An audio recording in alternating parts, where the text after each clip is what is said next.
नमस्कार। आपका स्वागत है सदाबहार कहानियाँ चैनल पर। आज हम लेकर आए हैं महान हिंदी साहित्यकार मुंशी प्रेमचंद की अमर और भावुक कहानी दो बैलों की कथा। ये कहानी सिर्फ दो बैलों की नहीं, बल्कि सच्ची दोस्ती, वफादारी, मेहनत और आत्मसम्मान की गहरी भावना को दर्शाती है। इस कहानी में हम देखेंगे कि कैसे जानवर भी प्रेम, त्याग और रिश्तों की अहमियत को समझते हैं। तो आइए सुनते हैं एक ऐसी कहानी जो दिल को छू जाती है और हमें इंसानियत का असली मतलब सिखाती है। जानवरों में गधा सबसे ज्यादा बुद्धिहीन समझा जाता है। हम जब किसी आदमी को पहले दर्जे का बेवकूफ़ कहना चाहते हैं तो उसे गधा कहते हैं। गधा सचमुच बेवकूफ़ है या उसके सीधेपन, उसकी निरापद सहिष्णुता ने उसे ये पदवी दे दी है, इसका निश्चय नहीं किया जा सकता।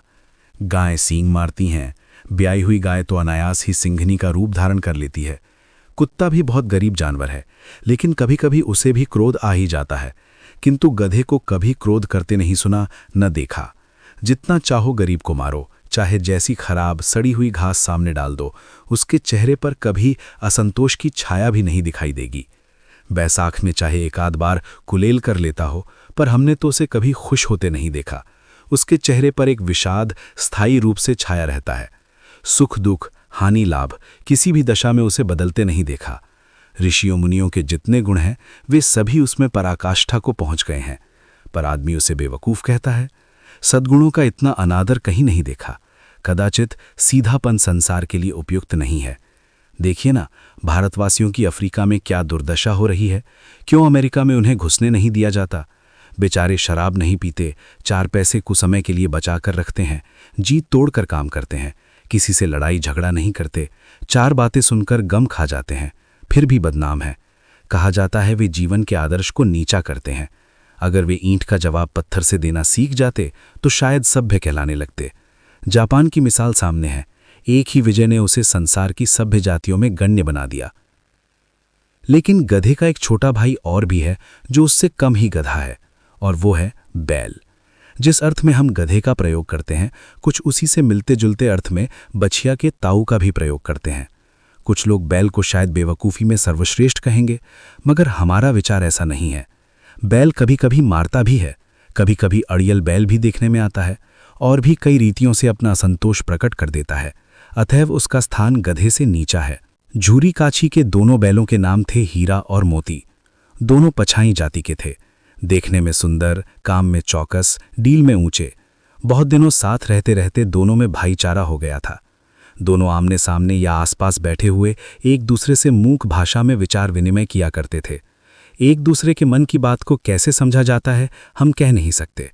अवश्य ही उनमें कोई ऐसी गुप्त शक्ति थी जिससे जीवों में श्रेष्ठता का दावा करने वाला मनुष्य वंचित है। दोनों एक दूसरे को चाट कर, सूंघ कर अपना प्रेम प्रकट करते। कभी कभी दोनों सींग भी मिला लिया करते थे, विग्रह के नाते से नहीं, केवल विनोद के भाव से, आत्मीयता के भाव से। जैसे दोनों में घनिष्ठता होते ही धौल धप्पा होने लगता है। इसके बिना दोस्ती कुछ फुसफुसी, कुछ हल्की सी रहती है, जिस पर ज्यादा विश्वास नहीं किया जा सकता। जिस वक्त ये दोनों बैल हल या गाड़ी में जोत दिए जाते और गर्दन हिला हिला कर चलते, उस वक्त हर एक की यही चेष्टा होती थी कि ज्यादा से ज्यादा बोझ मेरी ही गर्दन पर रहे। दिन भर के बाद दोपहर या संध्या को दोनों खुलते तो एक दूसरे को चाट चूट कर अपनी थकान मिटा लिया करते। नांद में खली भूसा पड़ जाने के बाद दोनों साथ उठते, साथ नांद में मुंह डालते और साथ ही बैठते थे। एक मुंह हटा लेता तो दूसरा भी हटा लेता था। संयोग की बात, झूरी ने एक बार गोई को ससुराल भेज दिया। बैलों को क्या मालूम वे क्यों भेजे जा रहे हैं। समझे मालिक ने हमें बेच दिया। अपना यूं बेचा जाना उन्हें अच्छा लगा या बुरा कौन जाने, पर झूरी के साले गया को घर तक गोई ले जाने में दांतों पसीना आ गया। पीछे से हाँकता तो दोनों दाएं बाएं भागते, पगहिया पकड़कर आगे से खींचता तो दोनों पीछे की ओर जोर लगाते, मारता तो दोनों सींघे नीची करके हुंकारते। अगर ईश्वर ने उन्हें वाणी दी होती तो झूरी से पूछते, तुम हम गरीबों को क्यों निकाल रहे हो? हमने तो तुम्हारी सेवा करने में कोई कसर नहीं उठा रखी। अगर इतनी मेहनत से काम ना चलता था तो और काम ले लेते। हमें तो तुम्हारी चाकरी में मर जाना कबूल था। हमने कभी दाने चारे की शिकायत नहीं की। तुमने जो कुछ खिलाया वो सिर झुकाकर खा लिया। फिर तुमने हमें जालिम के हाथ क्यों बेच दिया? संध्या समय दोनों बैल अपने नए स्थान पर पहुंचे। दिन भर के भूखे थे, लेकिन जब नांद में लगाए गए तो एक ने भी उसमें मुंह नहीं डाला। दिल भारी हो रहा था। जिसे उन्होंने अपना घर समझ रखा था, वो आज उनसे छूट गया। ये नया घर, नया गांव, नए आदमी उन्हें बेगानों से लगते थे। दोनों ने अपनी मूक भाषा में सलाह की, एक दूसरे को कनखइयों से देखा और लेट गए। जब गांव में सोटा पड़ गया तो दोनों ने जोर मारकर पगहे तुड़ा डाले और घर की तरफ चले। पगहे बहुत मजबूत थे, अनुमान न हो सकता था कि कोई बैल उन्हें तोड़ सकेगा, पर इन दोनों में इस समय दूनी शक्ति आ गई थी। एक एक झटके में रस्सियां टूट गईं। झूरी प्रातःकाल सोकर उठा तो देखा कि दोनों बैल चरनी पर खड़े हैं। दोनों की गर्दनों में आधा आधा गराव लटक रहा था। घुटने तक पांव कीचड़ से भरे हैं और दोनों की आंखों में विद्रोह में स्नेह झलक रहा है। झूरी बैलों को देखकर स्नेह से गदगद हो गया, दौड़कर उन्हें गले लगा लिया। प्रेमालिंगन और चुंबन का वह दृश्य बड़ा ही मनोहर था। घर और गांव के लड़के जमा हो गए और तालियां बजा बजा कर उनका स्वागत करने लगे। गांव के इतिहास में यह घटना अभूतपूर्व ना होने पर भी महत्वपूर्ण थी। बाल सभा ने निश्चय किया, दोनों पशु वीरों का अभिनंदन पत्र देना चाहिए। कोई अपने घर से रोटियां लाया, कोई गुड़, कोई चोकर, कोई भूसी। एक बालक ने कहा, ऐसे बैल किसी के पास ना होंगे। दूसरे ने समर्थन किया, इतनी दूर से दोनों अकेले चले आए। तीसरा बोला, बैल नहीं है वे, उस जन्म के आदमी हैं। इसका प्रतिवाद करने का किसी को साहस ना हुआ। झूरी की स्त्री ने बैलों को द्वार पर देखा तो जल उठी। बोली, कैसे नमक हराम बैल है कि एक दिन वहां काम ना किया, भाग खड़े हुए। झूरी अपने बैलों पर यह आक्षेप ना सुन सका। नमक हराम क्यों है? चारा दाना न दिया होगा तो क्या करते? स्त्री ने रौब के साथ कहा, बस तुम ही तो बैलों को खिलाना जानते हो, और तो सभी पानी पिला पिला कर रखते हैं। झूरी ने चिढ़ाया, चारा मिलता तो क्यों भागते?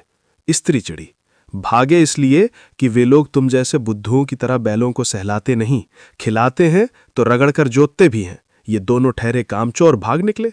अब देखूं कहां से खली और चोकर मिलता है। सूखे भूसे के सिवा कुछ न दूंगी, खाए चाहे मरे। वही हुआ। मजूर की बड़ी ताकीद की गई कि बैलों को खाली सूखा भूसा दिया जाए। बैलों ने नान में मुंह डाला तो फीका फीका, न कोई चिकनाहट, न कोई रस। क्या खाएं?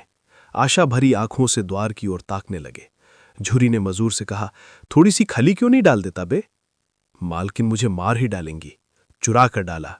ना दादा, पीछे से तुम भी उन्हीं किसी कहोगे। दूसरे दिन झूरी का साला फिर आया और बैलों को ले चला। अब की उसने दोनों को गाड़ी में जोता। 2-4 बार मोती ने गाड़ी को खाई में गिराना चाहा, पर हीरा ने संभाल लिया। वो ज्यादा सहनशील था। संध्या समय घर पहुंचकर उसने दोनों को मोटी रस्सियों से बांधा और कल की शरारत का मजा चखाया। फिर वही सूखा भूसा डाल दिया। अपने दोनों बैलों को खली, चूनी सब कुछ दी। दोनों बैलों का ऐसा अपमान कभी न हुआ था। झूरी इन्हें फूल की छड़ी से भी न छूता था। उसकी टिटकार पर दोनों उड़ने लगते थे। यहां मार पड़ी। आहत सम्मान की व्यथा तो थी ही, उस पर मिला सूखा भूसा। नांद की तरफ आंखें तक न उठाईं। दूसरे दिन गया ने बैलों को हल में जोता, पर इन दोनों ने जैसे पांव न उठाने की कसम खा ली थी। वो मारते मारते थक गया, पर दोनों ने पांव न उठाया। एक बार जब उस निर्दयी ने हीरा की नाक पर खूब डंडे जमाए तो मोती का गुस्सा काबू से बाहर हो गया। हल लेकर भागा। हल, रस्सी, जुआ, जोत सब टूट टाट कर बराबर हो गया। गले में बड़ी बड़ी रस्सियां ना होती तो दोनों पकड़ाई में ना आते। हीरा ने मूक भाषा में कहा, भागना व्यर्थ है। मोती ने उत्तर दिया, तुम्हारी तो इसने जान ही ले ली थी, अब की बड़ी मार पड़ेगी। पड़ने दो, बैल का जन्म लिया है तो मार से कहां तक बचेंगे। गया 2 आदमियों के साथ दौड़ा आ रहा है, दोनों के हाथों में लाठियां हैं। मोती बोला, कहो तो दिखा दूं कुछ मजा, मैं भी लाठी लेकर आ रहा है। हीरा ने समझाया, नहीं भाई, खड़े हो जाओ। मुझे मारेगा तो मैं भी 1-2 को गिरा दूंगा। नहीं, हमारी जाति का ये धर्म नहीं है। मोती दिल में ऐंठ कर रह गया। गया आ पहुंचा और दोनों को पकड़कर ले चला। कुशल हुई कि उसने इस वक्त मारपीट न की, नहीं तो मोती भी पलट पड़ता। उसके तेवर देखकर गया और उसके सहायक समझ गए कि इस वक्त टाल जाना ही मसलहत है। आज दोनों के सामने फिर वही सूखा भूसा लाया गया। दोनों चुपचाप खड़े रहे। घर में लोग भोजन करने लगे। उस वक्त छोटी सी लड़की 2 रोटियां लिए निकली और दोनों के मुंह में देकर चली गई। उस एक रोटी से इनकी भूख तो क्या शांत होती, पर दोनों के हृदय को मानो भोजन मिल गया। यहाँ भी किसी सज्जन का वास है। लड़की भैरों की थी, उसकी माँ मर चुकी थी। सौतेली माँ उसे मारती रहती थी, इसलिए इन बैरों से एक प्रकार की आत्मीयता हो गई थी। दोनों दिन भर जोते जाते, डंडे खाते, अड़ते। शाम को थान पर बांध दिए जाते और रात को वही बालिका उन्हें 2 रोटियां खिला जाती। प्रेम के इस प्रसाद की ये बरकत थी कि 2-2 गाल सूखा भूसा खाकर भी दोनों दुर्बल न होते थे, मगर दोनों की आंखों में रोम रोम में विद्रोह भरा हुआ था। एक दिन मोती ने मूक भाषा में कहा, अब तो नहीं सहा जाता हीरा। क्या करना चाहते हो? एक आध को सींगों पर उठाकर फेंक दूंगा। लेकिन जानते हो, वो प्यारी लड़की जो हमें रोटियां खिलाती है उसी की लड़की है जो इस घर का मालिक है। ये बेचारी अनाथ हो जाएगी। तो मालकिन को ना फेंक दूं? वही तो इस लड़की को मारती है। लेकिन औरत जात पर सींग चलाना मना है, ये भूले जाते हो। तुम तो किसी तरह निकलने ही नहीं देते। बताओ, तुड़ाकर भाग चलें? हाँ, ये मैं स्वीकार करता हूं, लेकिन इतनी मोटी रस्सी टूटेगी कैसे? इसका एक उपाय है। पहले रस्सी को थोड़ा सा चबा लो, फिर एक झटके में जाती है। रात को जब बालिका रोटियां खिलाकर चली गई, दोनों रस्सियां चबाने लगे, पर मोटी रस्सी मुंह में ना आती थी। बेचारे बार बार जोर लगाकर रह जाते थे। सहसा घर का द्वार खुला और वो लड़की निकली। दोनों सिर झुकाकर उसका हाथ चाटने लगे। दोनों की पूंछें खड़ी हो गईं। उसने उनके माथे सहलाए और बोली, खोल देती हूं, चुपके से भाग जाओ, नहीं तो ये लोग मार डालेंगे। आज घर में सलाह हो रही है कि इनकी नाकों में नाथ डाल दी जाए। उसने गराऊं खोल दिया, पर दोनों चुप खड़े रहे। मोती ने अपनी भाषा में पूछा, अब चलते क्यों नहीं? हीरा ने कहा, चलें तो, लेकिन कल इस अनाथ पर आफत आएगी, सब इसी पर संदेह करेंगे। सहसा बालिका चिल्लाई, दोनों फूफा वाले बैल भागे जा रहे हैं। ओ दादा, दादा, दोनों बैल भागे जा रहे हैं, जल्दी दौड़ो। गया हड़बड़ाकर भीतर से निकला और बैलों को पकड़ने चला। वे दोनों भागे। गया ने पीछा किया और भी तेज हुए। गया ने शोर मचाया, फिर गांव के कुछ आदमियों को भी साथ लेने के लिए लौटा। दोनों मित्रों को भागने का मौका मिल गया। सीधे दौड़ते चले गए, यहां तक कि मार्ग का ज्ञान न रहा। जिस परिचित मार्ग से आए थे उसका यहां पता न था। नए नए गांव मिलने लगे। तब दोनों एक खेत के किनारे खड़े होकर सोचने लगे, अब क्या करना चाहिए। हीरा ने कहा, मालूम होता है राह भूल गए। तुम भी बेतहाशा भागे, वहीं उसे मार गिराना था। उसे मार गिराते तो दुनिया क्या कहती? वो अपने धर्म छोड़ दे, लेकिन हम अपना धर्म क्यों छोड़े? दोनों भूख से व्याकुल हो रहे थे। खेत में मटर खड़ी थी, चरने लगे। रह रहकर आहट लेते रहे थे, कोई आता तो नहीं है। जब पेट भर गया, दोनों ने आजादी का अनुभव किया तो मस्त होकर उछलने कूदने लगे। पहले दोनों ने डकार ली, फिर सींग मिलाए और एक दूसरे को ठेलने लगे। मोती ने हीरा को कई कदम पीछे हटा दिया, यहां तक कि वो खाई में गिर गया। तब उसे भी क्रोध आ गया, संभल कर उठा और मोती से भिड़ गया। मोती ने देखा खेल में झगड़ा हुआ चाहता है तो किनारे हट गया। अरे ये क्या, कोई सांड डौंकता चला आ रहा है। हाँ, सांड ही है। वो सामने आ पहुंचा। दोनों मित्र बगलें झांक रहे थे। सांड पूरा हाथी था। उससे भिड़ना जान से हाथ धोना है, लेकिन न भिड़ने पर भी जान बचती नहीं नजर आती। इन्हीं की तरफ आ भी रहा है। कितनी भयंकर सूरत है। मोती ने मूक भाषा में कहा, बुरे फंसे, जान बचेगी, कोई उपाय सोचो। हीरा ने चिंतित स्वर में कहा, अपने घमंड में फूला हुआ है, आरजू विनती न सुनेगा। तो भाग क्यों न चलें? भागना कायरता है। तो फिर यहीं मरो, बंदा तो 9-2-11 होता है। और जो दौड़ाए? तो फिर कोई उपाय सोचो जल्द। उपाय यही है कि उस पर दोनों जने एक साथ चोट करें। मैं आगे से रगेदता हूं, तुम पीछे से रगेदो। दोहरी मार पड़ेगी तो भाग खड़ा होगा। मेरी ओर झपटे, तुम बगल से उसके पेट में सींग घुसेड़ देना। जान जोखिम है, पर दूसरा उपाय नहीं है। दोनों मित्र जान हथेलियों पर लेके लपके। सांड को भी संगठित शत्रुओं से लड़ने का तजुर्बा न था। वह तो एक शत्रु से मल्लयुद्ध करने का आदी था। ज्यों ही हीरा पर झपटा, मोती ने पीछे से दौड़ाया। सांड उसकी तरफ मुड़ा तो हीरा ने रगेदा। सांड चाहता था कि एक एक करके दोनों को गिरा ले, पर ये दोनों भी उस्ताद थे, उसे वह अवसर न देते थे। एक बार सांड झल्लाकर हीरा का अंत कर देने के लिए चला कि मोती ने बगल से आकर उसके पेट में सींग भौंक दिया। सांड क्रोध में आकर पीछे फिरा तो हीरा ने दूसरे पहलू में सींगे चुभा दिया। आखिर बेचारा जख्मी होकर भागा और दोनों मित्रों ने दूर तक उसका पीछा किया, यहां तक कि सांड बेदम होकर गिर पड़ा। तब दोनों ने उसे छोड़ दिया। दोनों मित्र जीत के नशे में झूमते चले जाते थे। मोती ने सांकेतिक भाषा में कहा, मेरा जी चाहता था कि बचा को मार ही डालूं। हीरा ने तिरस्कार किया, गिरे हुए बैरी पर सींग न चलाना चाहिए। ये सब ढोंग है, बैरी को ऐसा मारना चाहिए कि फिर न उठे। अब घर कैसे पहुंचोगे वो सोचो, पहले कुछ खा लें तो सोचें। सामने मटर का खेत था ही, मोती उसमें घुस गया। हीरा मना करता रहा पर उसने एक न सुनी। अभी 2 ही 4 ग्रास खाए थे कि 2 आदमी लाठियां लिए दौड़ पड़े और दोनों मित्रों को घेर लिया। हीरा तो मेड़ पर था, निकल गया। मोती सींचे हुए खेत में था, उसके खुर कीचड़ में धंसने लगे, न भाग सका, पकड़ लिया। हीरा ने देखा संगी संकट में है तो लौट पड़ा, फंसेंगे तो दोनों फंसेंगे। रखवालों ने उसे भी पकड़ लिया। प्रातःकाल दोनों मित्र कांजी हाउस में बंद कर दिए गए। दोनों मित्रों को जीवन में पहली बार ऐसा साबिका पड़ा था कि सारा दिन बीत गया और खाने को एक दिन का भी ना मिला। समझ ही में ना आता था ये कैसा स्वामी है, इससे तो गया फिर भी अच्छा था। यहाँ कई भैंसें थीं, कई बकरियां, कई घोड़े, कई गधे, पर किसी के सामने चारा न था। सब जमीन पर मुर्दों की तरह पड़े थे।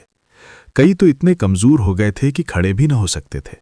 सारा दिन दोनों मित्र फाटक की ओर टकटकी लगाए ताकते रहे, पर कोई चारा लेकर आता न दिखाई दिया। तब दोनों ने दीवार की नमकीन मिट्टी चाटनी शुरू की, पर इससे क्या तृप्ति होती। रात को भी जब कुछ भोजन न मिला तो हीरा के दिल में विद्रोह की ज्वाला दहक उठी। मोती से बोला, अब नहीं रहा जाता मोती। मोती ने सिर लटकाए हुए जवाब दिया, मुझे तो मालूम होता है कि प्राण निकल रहे हैं। इतनी जल्द हिम्मत ना हारो भाई, यहां से भागने का कोई उपाय निकलना चाहिए। आओ दीवार तोड़ डालें। मुझसे तो अब कुछ नहीं होगा, बस इसी बूते पर अकड़ते थे। सारी अकड़ निकल गई। बाड़े की दीवार कच्ची थी। हीरा मजबूत तो था ही, अपने नुकीले सींग दीवार में गड़ा दिए और जोर मारा तो मिट्टी का एक चिप्पड़ निकल आया। फिर तो उसका साहस बढ़ा। इसने दौड़ दौड़ कर दीवार पर चोटें की और हर चोट में थोड़ी थोड़ी मिट्टी गिराने लगा। उसी समय कांजी हाउस का चौकीदार लालटीन लेकर जानवरों की हाजिरी लेने आ निकला। हीरा का उज्जड़पन देखकर उसे कई डंडे रसीद किए और मोटी सी रस्सी से बांध दिया। मोती ने पड़े पड़े कहा, आखिर मार खाई, क्या मिला? अपने भूते फिर जोर तो मार दिया। ऐसा जोर मारना किस काम का कि और बंधन में पड़ गए। जोर तो मारता ही जाऊंगा, चाहे कितने ही बंधन पड़ते जाएं। जान से हाथ धोना पड़ेगा, कुछ परवाह नहीं, यूं भी तो मरना ही है। सोचो दीवार खुद जाती तो कितनी जानें बच जाती। इतने भाई यहां बंद हैं, किसी की देह में जान नहीं है। 2-4 दिन यही हाल रहा तो सब मर जाएंगे। हाँ, ये बात तो है। अच्छा तो ला, फिर मैं भी जोर लगाता हूं। मोती ने भी दीवार में उसी जगह सींग मारा। थोड़ी सी मिट्टी गिरी और फिर हिम्मत पड़ी। फिर तो वो दीवार में सींग लगाकर इस तरह जोर करने लगा मानो किसी प्रतिद्वंदी से लड़ रहा है। आखिर कोई 2 घंटे की जोर आजमाई के बाद दीवार ऊपर से लगभग 1 हाथ गिर गई। उसने दूनी शक्ति से दूसरा धक्का मारा तो आधी दीवार गिर पड़ी। दीवार का गिरना था कि अधमरे से पड़े हुए सभी जानवर चेत उठे। तीनों घोड़ियां सरपट भाग निकलीं, फिर बकरियां निकलीं, इसके बाद भैंसें भी खिसक गईं, पर गधे अभी तक ज्यों के त्यों खड़े थे। हीरा ने पूछा, तुम दोनों क्यों नहीं भाग जाते?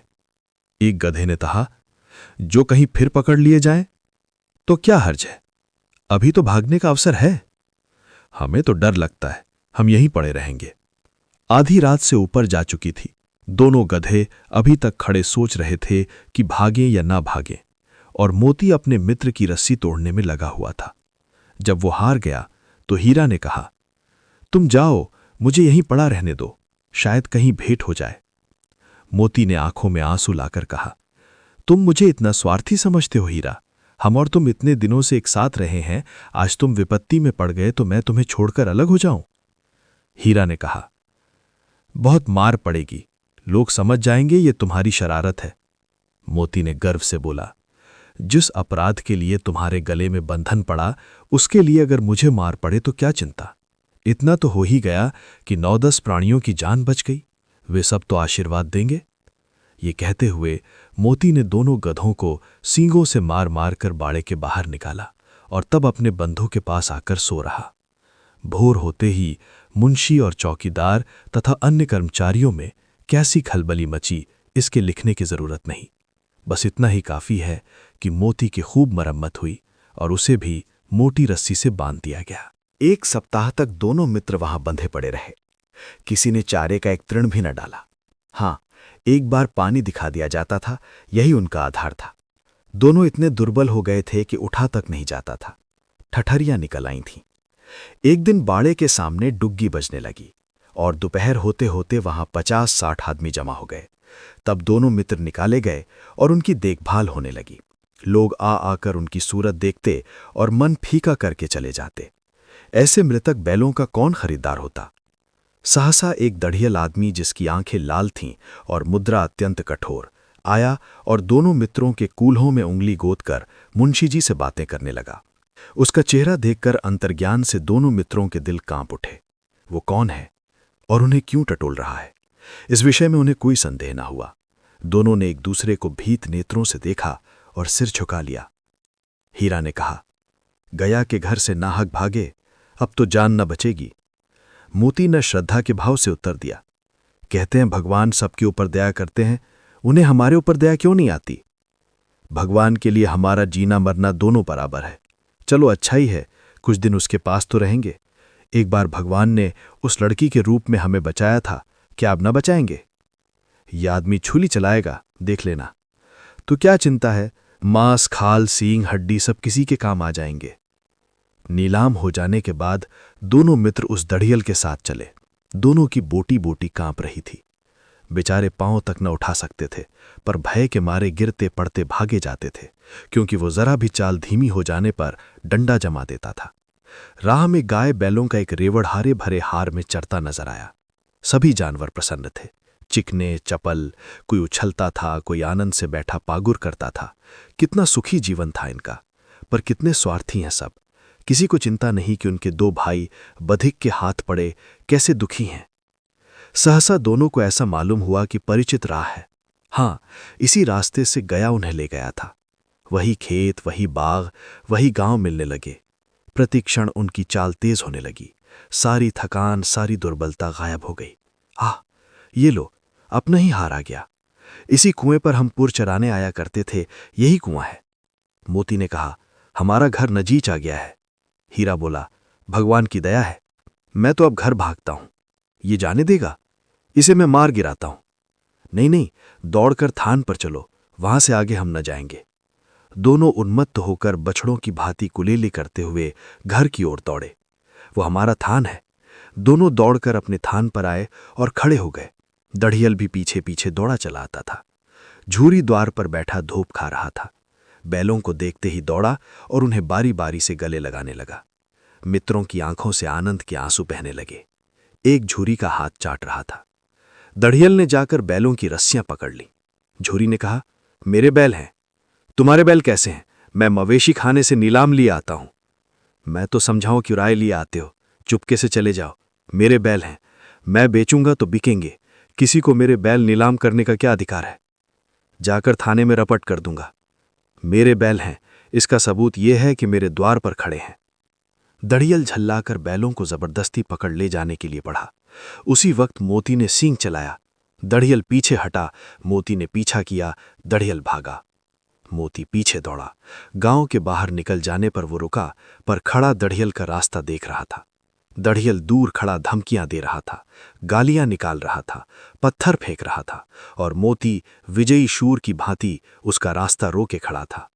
गांव के लोग ये तमाशा देखते थे और हंसते थे। जब दढ़ियल हार कर चला गया तो मोती अकड़ता हुआ लौटा।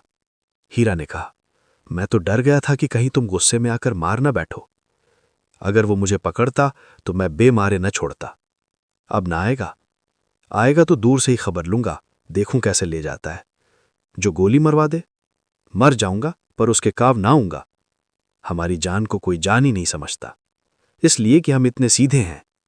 जरा देर में नांदों में खली, भूसा, चोकर और दाना भर दिया गया और दोनों मित्र खाने लगे। झूरी खड़ा दोनों को सहला रहा था और 20 लड़के तमाशा देख रहे थे। सारे गांव में उत्साह सा मालूम होता था।